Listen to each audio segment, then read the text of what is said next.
welcome back to Mysteries. How does an 8-year-old boy all of a sudden go missing without a sign or trace ever again?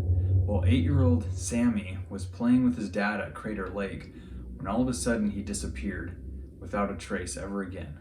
On October 14, 2006, 8-year-old Sammy Bulkey was with his father, Kenneth Bulkey, 48, at around 4 p.m.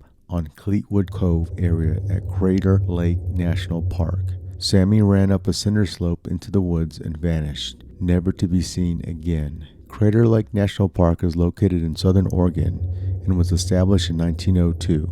The park includes Crater Lake and the surrounding hills and forests and is about 183,000 acres in size. The lake partly fills a nearly 2,100-foot deep caldera that was formed around 7,700 years ago by the collapse of the volcano Mount Mazama. There are no rivers flowing into or out of the lake. The evaporation is compensated for by rain and snowfall at a rate such that the total amount of water is replaced every 250 years. With a depth of 1,949 feet, the lake is the deepest in the United States. In the world, it ranks 9th for maximum depth and 3rd for mean depth. Crater Lake has two small islands. Wizard Island, located near the western shore of the lake, is approximately 316 acres in size, and Phantom Ship, a natural rock pillar, is located near the southern shore. Since the lake has no inlets or tributaries, the waters are some of the purest in the world because of the absence of pollutants.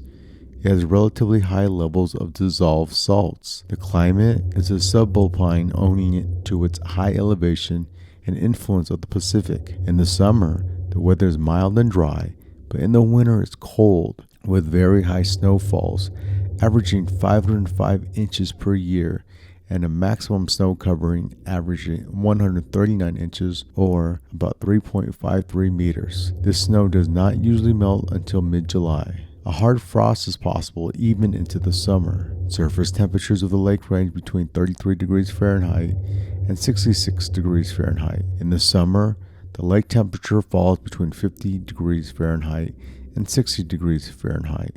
Since the collapse of Mount Mazama due to a volcanic eruption formed Crater Lake, no fish inhabited the lake until William G. Steele decided to stock it in 1888 to allow for fishing. Regular stocking continued until 1941, when it was evident that the fish could maintain a stable population without outside interference. Kokanee, salmon, and rainbow trout, with kokanee being the most plentiful. Crater Lake is also known for the Old Man of the Lake, a full-size tree that is now a log that has been bobbing vertically in the lake for over a century. The low temperature of the water in the lake has slowed the decomposition of the wood. The Klamath people, Native Americans indigenous to the area, believe that Crater Lake is sacred. For generations, they told of it being the crossroads between a spirit of above called Scale and the spirit of below called Leo, a fiery and dark figure. According to Andrea Langford, author of Haunted Hikes, Spine-Tingling Tales and Trails from North America's National Parks, Leo and Scale fought gory battles here.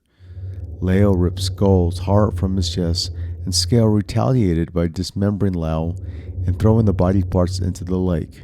Hideous monsters gobbled up everything but Lao's head, but the lake still holds Lao's spirit. When stirred, he may brew up storm clouds.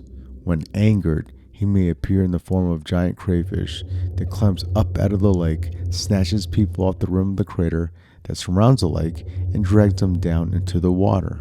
8-year-old Sammy Bulkey had a passionate personality, bordering on stubbornness. He had a mild form of autism, which manifested itself in a fear of loud noises and bright lights. Sammy was 4 feet 11 inches tall, weighed about 85 pounds, and had brown eyes and short brown hair.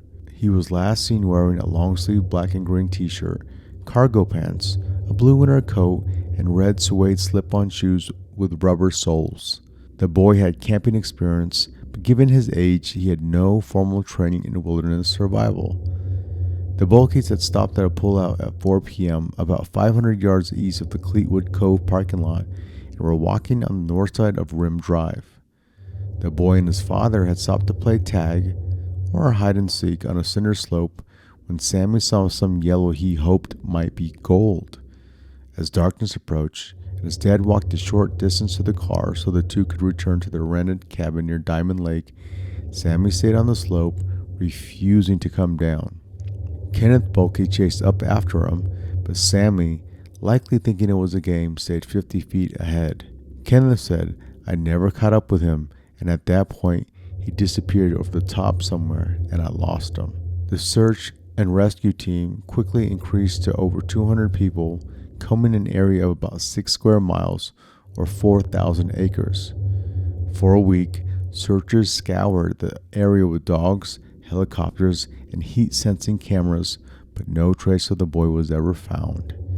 Officials said a helicopter crew spotted some tracks, but they turned out to be from wildlife. Intermittent searching continued after this, despite heavy snowfalls in the area. The park, at 7,000 feet, averages more than 500 inches of snow a year. Technical crews searched the slopes leading from the rim of the caldera down to the water, a drop of 700 to 1,000 feet, even though it was unlikely Sammy would have fallen into the lake because of obstacles on the slope. Search teams included those from Jackson, Klamath, and Deschutes counties, National Park search experts from California, Washington, and Oregon, including specialty rescue teams from Mount Hood and Mount Rainier, and local U.S. Forest Service and Bureau of Land Management employees. It's a strange thing that a boy of Sammy's age, who was just slightly autistic, would run off into the woods for no reason and keep going further and further.